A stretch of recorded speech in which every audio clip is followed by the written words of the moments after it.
Good evening. A lorry driver has been jailed for 6 years for killing 2 men while using his mobile phone at the wheel. 49-year-old Keith Mees had just been on Facebook before the crash on the M271 in Southampton last year. Sam Holder was in court. Lorry driver Keith Mees was checking the Facebook Messenger app when he failed to notice traffic building on the M271. Just 4 seconds later, 2 men were dead.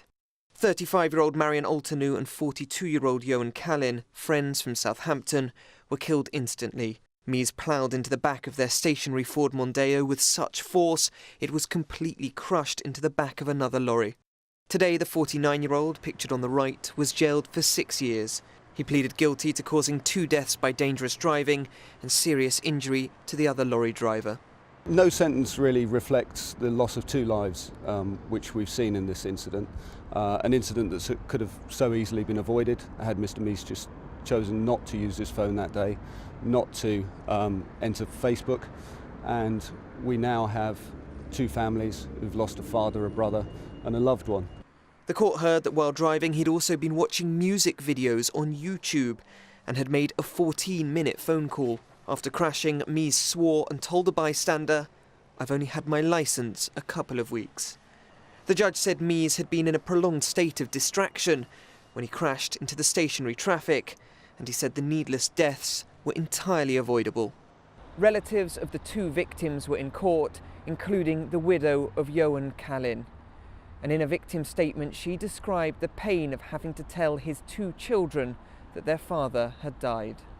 It comes just a couple of weeks after Andover lorry driver Thomas Croker was jailed for killing a mother and 3 children while on his mobile phone in Berkshire.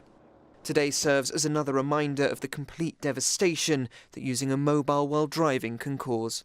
Sam Holder, ITV News, Southampton. And there's more details on that case on our website. Just head to itv.com/Meridian. In other news tonight, Southampton Football Club has contacted police about allegations of sexual abuse within football. It comes after 2 former trainees said they were abused in the 1980s. The club says it's committed to helping police with any investigation for as long as it takes. The Chief Constable of Wiltshire Police has defended the investigation into child sex abuse allegations against former Prime Minister Sir Edward Heath, who lived in Salisbury. Mike Veal has published an open letter saying the investigation was not a witch hunt. He says recent disclosures in the press are a significant breach of confidentiality. Sir Edward Heath died back in 2005. A man has been jailed for 12 years for attacking a 17-year-old girl with a claw hammer in Portsmouth. 29-year-old James Hemming pleaded guilty to wounding with intent after the attack in Shearer Road back in April. His victim spent 2 months in hospital and has been left with brain damage. Now there's more misery for rail passengers tonight. Fares are going up. From January, prices will rise by around 2.3%. But southern passengers will finally be compensated for the chaos over the past few months. Here's more details from John Ryle. After year on year of rail fare rises racing ahead of wage inflation, many commuters were hoping for a fares freeze in 2017. But their hopes were dashed this morning with the announcement of an inflation-busting average fares hike of 2.3%, fractionally lower 1.8% for Kent and Sussex commuters. The cost you have to pay and the service you get is dreadful. I think there should be a freeze. They charge, it just doesn't add up. And I actually stopped commuting because of that reason. Today's increase, an average of 2.3%, is the highest for 3 years. But for Southern Rail users, it's been accompanied by a much more welcome announcement. Southern season ticket holders who've endured a year of strikes and disruption are to receive a one-off compensation payment equivalent to a month's free travel, with proportionate amounts for quarterly, monthly and weekly season ticket holders. They are absolutely insane if they think that is worth anything to anyone who's been going through what we've been going through this year. Rather than offer compensation, it's just get a regular service going again. I get to the station, the train's cancelled. It's just not good. The delay repay scheme is to be tightened up. The right to compensation currently kicks in when a service is delayed by 30 minutes or more. The threshold is being halved to 15 minutes next year. Two really welcome bits of news: a one-off 1-month rebate for season ticket holders from 2016, and the delay repay threshold whereby you can get money back if your train's late comes down from 30 minutes to 15. Both of those are great, but we really want the trains on time, please. We've been calling for a fares freeze, which hasn't been delivered.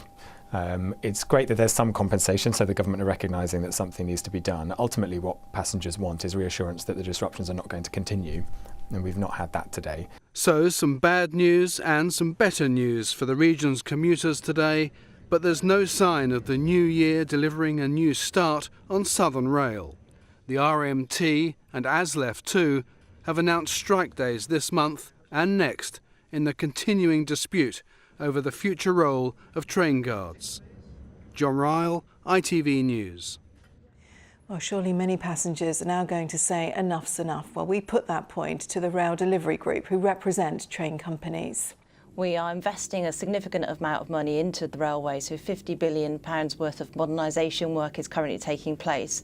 And at the same time as doing that, we're trying to make sure that customers are getting the service that they need and want. And those come down to simple things like comfortable seats, on-time service, and being able to pay the fare that they believe they should be paying, and transparency around that. Police have confirmed that human remains found in Hampshire are that of Isabel Monroe, who's been missing for more than 6 months. She was last seen in Christchurch back in April. She was profoundly deaf and had learning difficulties. Her remains were found in woodland in Barton-on-Sea. Her death is being treated as unexplained. Now, the aviation industry is calling for a major overhaul of the way our airspace is controlled. The number of flights from the UK is expected to grow by 50% by 2030. But air traffic controllers say the current system simply can't cope.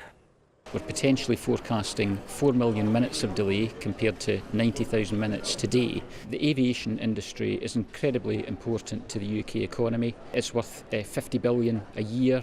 It employs around 1 million people. An unhealthy aviation industry is not good for anyone, so it really is important for the wider economy, for the flying public, that we start to deliver airspace modernisation now. A cruise liner based in Southampton is to pay a record £31 million fine for dumping oil-contaminated waste into the sea. An investigation began after reports that the Caribbean Princess ship was illegally discharging oily waste. Carnival, the company that owns the boat, has pleaded guilty to 7 charges. This sort of practice is not acceptable, and it doesn't matter where it happens in the world. Comes to our attention, it will be dealt with. It also sends out very clearly that if we get any information from people, whistleblowers or what have you, we will take that seriously and we will follow it up. The marine environment is incredibly important to us. We are using this experience to improve our operation and ensure compliance with all environmental regulations. We take full responsibility. Finally tonight, Major Tim Peake from Sussex has been honoured by the Queen. The father of 2 from Westbourne near Chichester has been made a Companion of the Order of St Michael and St George. He's been recognised for services to space research and scientific education. He's the very first person to be named in the honours list while in space, and he dedicated the award to those who've made his mission possible. Now, what's happening on the weather front over the weekend? With all the details tonight, here's Simon Parkin. From sleet to the slopes, driving through Europe. Eurotunnel the Shuttle sponsors ITV Meridian weather.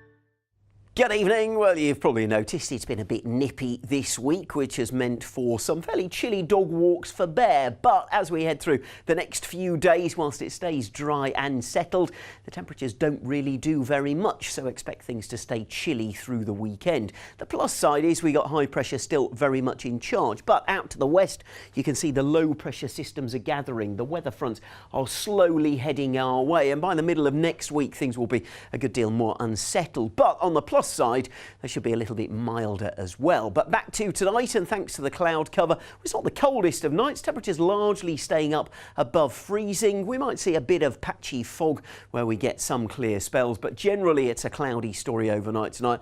Odd spots of drizzle here and there. And if you're up first thing tomorrow morning, you'll find it is a bit grey and cloudy, but fairly quickly we'll see that cloud start to break up. We'll get some decent bright or sunny spells on the go, and there'll be plenty of blue sky once we get into Saturday afternoon. The only downside is a bit more of a breeze developing, particularly along the coast. That's where we could get gusts of around 20 miles an hour, with temperatures again 7 or 8 degrees. Eurotunnel the Shuttle sponsors ITV Meridian weather. That's all from us from tonight. We are back with bulletins throughout the weekend, but from me and from all of us here on the Late Team, thanks very much for your company. Have a great weekend. Good night.